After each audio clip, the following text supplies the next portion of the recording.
sur un autre langage dont j'entends professionnellement. Poula, malheureux. C'est pas parce que je ne fais que du Delphi ou quasiment en stream que je ne fais que du Delphi d'une manière générale. Côté langage, j'en ai fait plein. Globalement, j'ai commencé à programmer en 84 tout seul dans mon coin sur TO7. J'avais 12 ans. Depuis, j'ai fait du basique, du C, du Java à l'école, de l'ADA, du PHP, du JavaScript, des basiques divers et variés, sur différentes plateformes. Et puis j'en reviens toujours globalement à Pascal et à Delphi pour la partie vrai programme exécutable, parce que je trouve ça plus agréable à utiliser, tout simplement. Puis là, dans Delphi, on peut faire du Windows, Mac, iOS, Linux et Android. Codage une seule fois, compilation sur les 5 plateformes. Il y a des alternatives open source qui permettent de compiler sur beaucoup plus de plateformes si on a envie, c'est aussi utilisé en interprété. Et puis j'ai des projets sur lesquels je peux intervenir en tant que prestataire, donc c'est une techno que j'aime bien, je continue dessus. Côté web, je fais du JavaScript et du PHP. Parce que là aussi, c'est les trucs de base, enfin, notamment PHP. C'est hébergé partout. Donc, c'est hébergeable partout. Et du coup j'en fais peu en stream parce que je suis plus sur des trips, plutôt sur la programmation en ce moment de projet, en ce moment, d'une manière générale de projet. Hein. Mais c'est vrai que potentiellement... alors Python, j'ai jamais trop tripatouillé, ça me saoule comme langage. Enfin, le principe, comme le COBOL et RPG, d'avoir la tabulation qui te dit si c'est correct ou pas, ce que tu es en train de faire, ça me gêne beaucoup.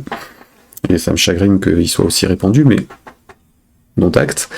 Après, les autres langages dits modernes, comme Swift et d'autres, j'ai fait de l'Objective-C et du Java Android au départ, j'ai tenté.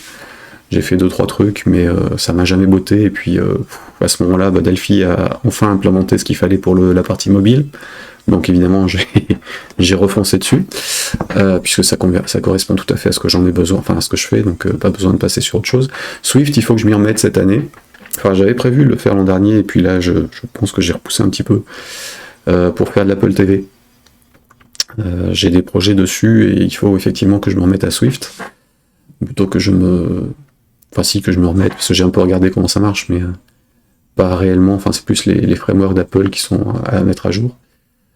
Donc il est probable que cet été, ou dans les mois qui viennent, en tout cas, on fasse un peu de Swift à but Apple, sur les Apple TV ou Apple Watch, éventuellement. L'Apple Vision, Apple Vision Pro, on peut programmer en Delphi dessus, puisqu'ils acceptent les programmes iOS. Donc ça pose pas de problème. Et puis certaines de mes applis ont été validées par Apple, donc on peut jouer à certains de mes jeux sur Apple Vision Pro. Alors je sais pas du tout ce que ça donne en termes d'interface, mais techniquement, ils ont validé les trucs. Il faudra que je teste un jour si ça sort. Après, pour les autres langages, ça me botte pas en fait. Si j'ai pas de projet ou de vrais besoins dessus, j'ai pas de raison de m'y mettre. Contrairement à d'autres streamers, notamment Formama, qui bidouillent un petit peu dans différents langages pour avoir des séries comme ça et montrer un peu comment ça fonctionne, ce qui lui ressent en termes de fonctionnement et autres, qui est plutôt intéressant, parce qu'effectivement ça donne un regard de quelqu'un qui à la base n'est pas développeur sur des outils, des tutoriels, et puis d'une manière générale des technos qui sont plus ou moins intuitives, plus ou moins bien répandues et plus ou moins à la mode. Moi ça me botte pas en fait de faire ça. Alors je dis Formamac parce qu'on basculera chez lui tout à l'heure, dans quelques minutes, parce que je vais arrêter vers 13h, et repartir vers du 14h30 le temps de manger. Mais il y en a d'autres, Moulin du Dev fait pas mal de choses, parce que lui donne des cours en école, donc forcément il se tient un jour, il fait du Kotlin et autres trucs en live. On a aussi, comment il s'appelle, quel est son pseudo déjà?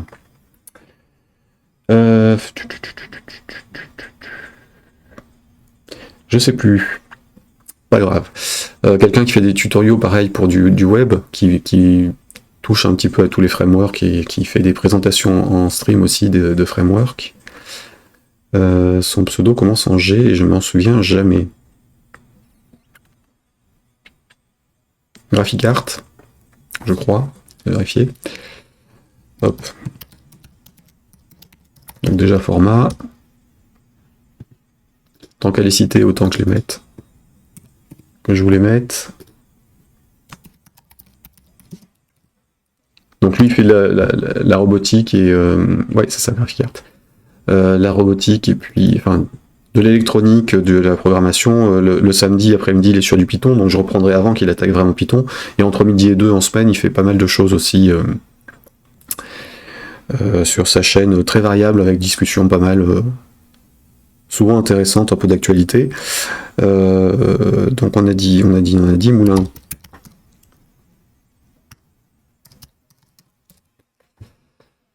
Donc Moulin du Dev, sans le S. Ah bah en plus GraphicArt est en ligne. Tiens, non c'est les Moulins, hein. C'est les Moulins, je me trompe. Voilà. Les Moulins du Dev, donc assez génériques. Mais pareil, sur des micro-projets, pas micro ou plus long, dans toute techno. Ah oui, alors je peux pas en faire tout de suite. Bon, tant pis, je vais vous mettre le lien, puisque le shootout est limité. Et donc GraphicArt qui lui fait du web, et donc là, aujourd'hui, il est sur du PHP, a priori, PHP Symfony. Donc voilà.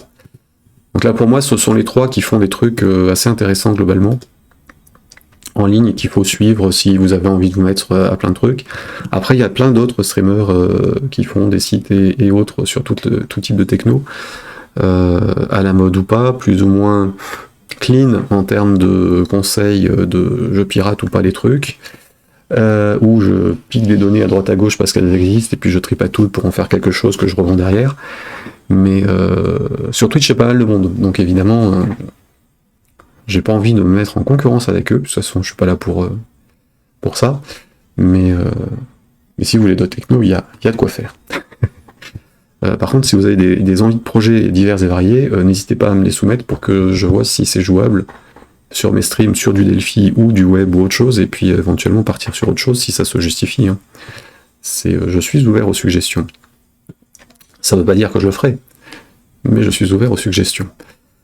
Après, dans ma checklist, j'ai Swift, donc, à voir pour l'Apple Watch, et puis, surtout Android. Apple TV, je vais y arriver. L'Apple Watch, pas sûr parce que j'en ai pas. Et je vois pas trop ce que je peux en faire en fait. Enfin, j'ai pas d'intérêt particulier à faire des programmes sur les montres.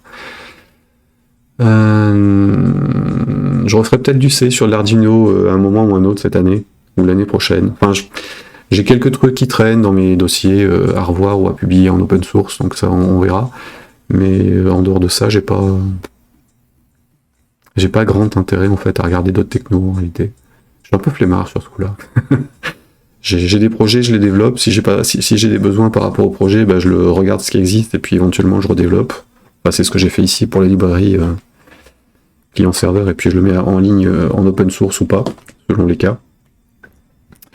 Mais effectivement, c'est très variable. Faire des langages pour faire des langages, ça m'intéresse pas en fait.